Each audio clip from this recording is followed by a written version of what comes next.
Chris Anderson. Great. Chris, tell me a little bit about your career with BFL. You're without question BFL's most dangerous fighter, and you're the highest winning percentage in BFL. Who would you say is your toughest opponent you've faced in the BFL cage? Um, by far the toughest I'd say is David Perron. And I want you to elaborate on that. Tell me a little bit why you think he was the toughest. Well, in my pro career, he's the only one I didn't finish, and I hit him with some shots that were really hard. And yeah, like I said before, he's one tough son of a bitch. Very good. So let's talk a little bit about your history with Saeed. A lot of people don't know about the history, but a lot of people do. So a lot of people that are really interested in this fight have been like following your like rivalry together over the last few years. Just tell me a little bit about how you think the rivalry got started and how over the course of your career, like it never materialized a fight. Sure. You know what? How it first started was I we fought on the same card together. I seen him fight, and I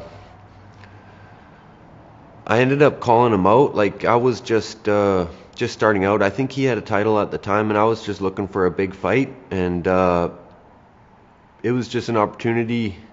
I tried to get the fight, but I didn't have a big enough profile to fight him.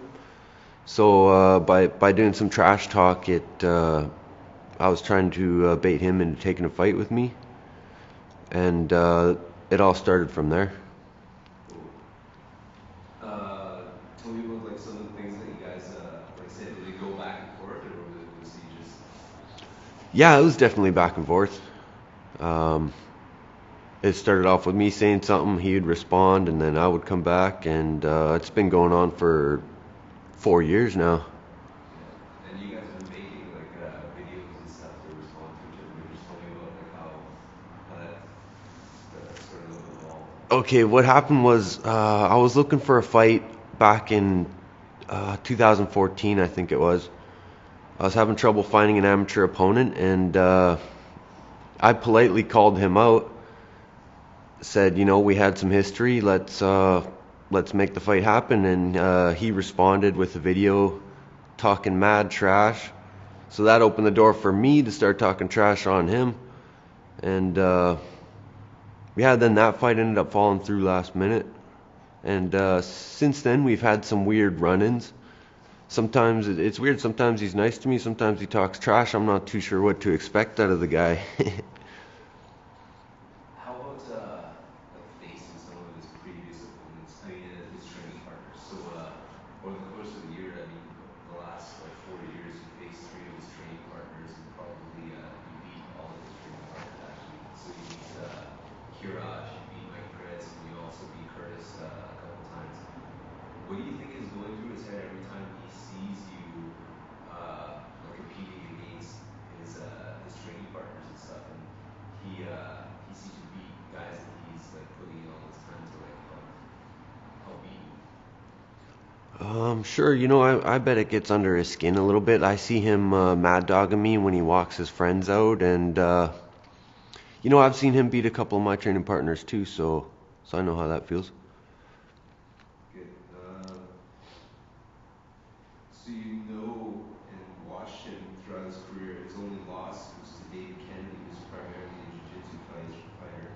Do you think Saeed is a good or a bad stylistic matchup for you? You know what? I think it's a good matchup for the fans. Is he a bad matchup for me? I don't know. Uh, he's also had some losses, some decision losses, and I've won all my decisions. So I think we're a bad matchup for each other, but it'll be a good fight. Let's assume that you defend your title on Saturday night. You'll be 5-0. Do you think you'll be ready to face a guy like Matt Dwyer's caliber in your next fight? Yeah, you know what? I'm ready to take a step up in competition and face one of the top guys in Canada. Cool.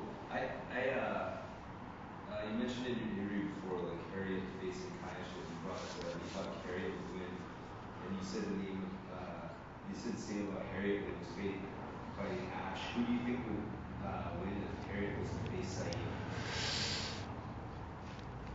Saeed? That's a tough fight. I've actually thought about that myself. Who was the more difficult opponent out of the two?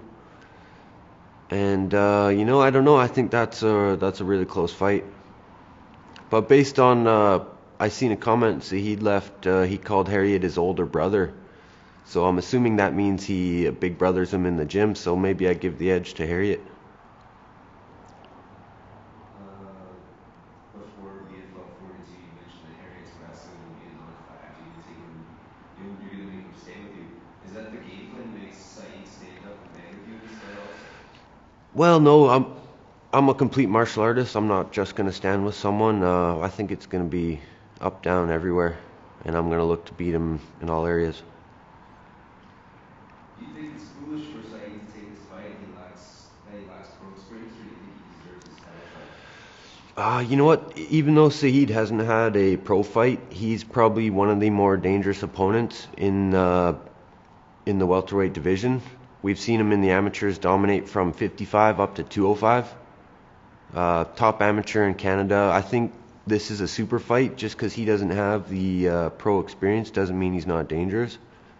And sure, he deserves it. He put his hand up and said, "Aye, that's good enough for me." This is obviously way more than just a title fight between the two of you guys. Do you have a final message for Saeed before you meet him in the cage on Saturday night? Sure, you know what? Thanks, buddy, for taking the fight. You've given me an opportunity to show my skills and to share my grandma's culture with the world, and good luck.